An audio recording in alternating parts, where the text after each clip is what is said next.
हर खबर पर होगी आपकी पकड़। डाउनलोड कीजिए एबीपी लाइव ऐप। मुझे याद है कि आप जब राजयोग का गणित बिठा रहे थे, आपकी पार्टी कोशिशों में लगी हुई थी, तब मध्य प्रदेश में कोरोना का कोई केस नहीं था। उसके बाद आप मुख्यमंत्री बने और आप वन मैन आर्मी जिसे कहते हैं उस तरीके से आपने कोरोना से फाइट किया।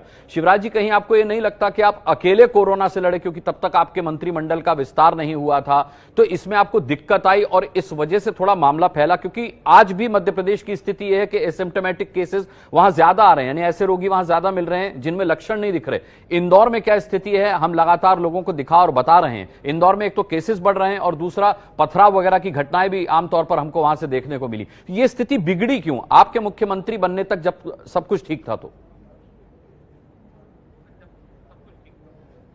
एक तो मैं आपको बताऊं कि मेरे मुख्यमंत्री बनने के पहले ही जबलपुर में पॉजिटिव केस आ चुके थे, भोपाल में पॉजिटिव केस आ चुके थे, इंदौर में कोरोना बुरी तरह फैल चुका था। और 24 तारीख को जब हमने टेस्ट किए, सैंपल लिए, तो 24 तारीख को, मैं तो 23 की रात को 9 बजे मुख्यमंत्री के पद की मैंने शपथ ग्रहण की और पहली बैठक रात को 10 बजे कोरोना की हमने की।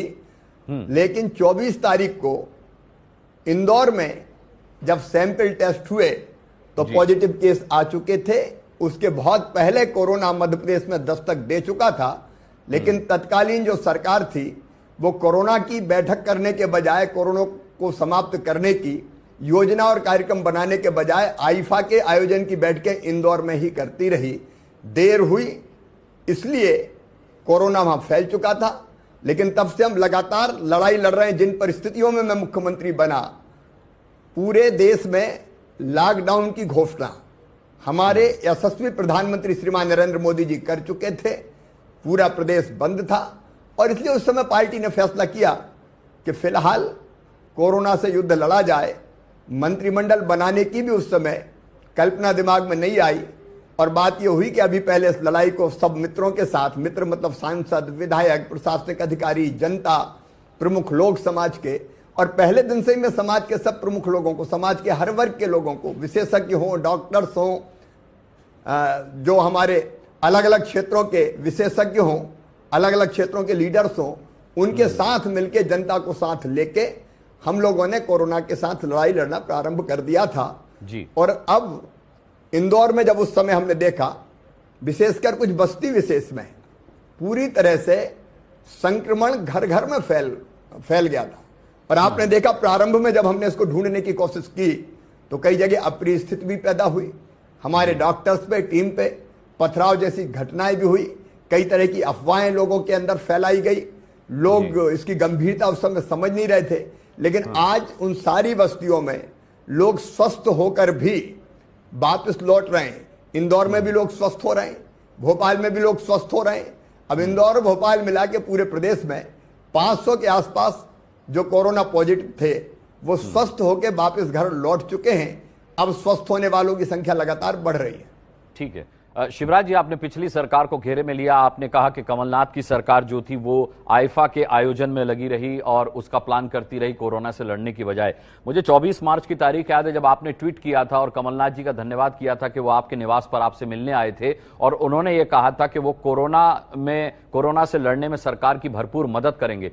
तो वो तो अब भी आपके साथ खड़े हुए हैं आपकी मदद के लिए, और आप कह रहे हैं कि उनकी वजह से स्थिति बिगड़ी क्योंकि वो उनका ध्यान कहीं और था। जो सही स्थिति है वो मैं आपको बता रहा हूं। शिष्टाचार भेंट हुई है, आज भी मैं बात करता हूं। सभी पूर्व मुख्यमंत्रियों से मैंने चर्चा की है, सारे वरिष्ठ नेताओं से चर्चा की है, समाज के अलग अलग वर्गों से चर्चा की है।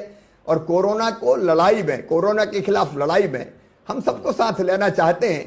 कोशिश यही है कि सब मिलकर साथ चलें, लेकिन जो कुछ हुआ वो बताना तो मेरा धर्म है।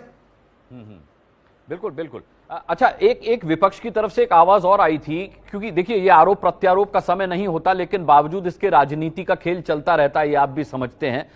कोरोना काल में जिस तरीके से शिवराज सिंह चौहान की सरकार कोशिश कर रही है, संघर्ष कर रही है, उस पर विपक्ष का यह भी कहना है कि आपके हाथ से स्थिति इसलिए भी निकल गई क्योंकि जब कोरोना से लड़ना था तो मंत्रिमंडल के लिए सरकार के अंदर झगड़ा हो रहा था।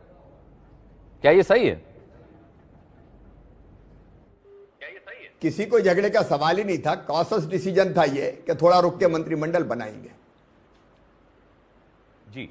अच्छा, जैसे इंदौर की घटना का हमने जिक्र किया, कोरोना वॉरियर्स पर पथराव हुआ और इस तरीके की घटनाएं सामने आई, उन पर कार्रवाई भी हुई, आपने कुछ लोगों को डिटेन भी किया, लेकिन बावजूद इसके शिवराज सिंह चौहान की छवि एक उतने सख्त मुख्यमंत्री की क्यों नहीं बनी जितनी उत्तर प्रदेश के मुख्यमंत्री योगी आदित्यनाथ की इस सिलसिले में बन चुकी है? देखिए, जहां गड़बड़ हुई वहां सख्त कार्रवाई की, मतलब एनएसए में राष्ट्रीय सुरक्षा कानून के अंदर लोगों को जेल भेजा, किसी को नहीं छोड़ा हमने। जिसने बदमाशी की, जिसने गड़बड़ की, जिसने असहयोग किया, जिसने पथराव जैसी घटना की, ऐसे असामाजिक तत्वों के खिलाफ मध्य प्रदेश में सख्त से सख्त कार्रवाई हुई है। तो जहां सख्त कार्रवाई की जरूरत थी वहां सख्त कार्रवाई, जहां लोगों को साथ लेने की जरूरत है सबको, तो हम सबको साथ लेके चल रहे हैं, समाज के हर वर्ग को साथ लेके चल रहे हैं। मैंने सभी धर्म गुरुओं से चर्चा की, वो किसी भी उपासना पद्धति और धर्म को मानने वाले हों, तो हमने सबको साथ लेने की कोशिश की और सब मिलके आज कोरोना के खिलाफ लड़ाई लड़ रहे हैं।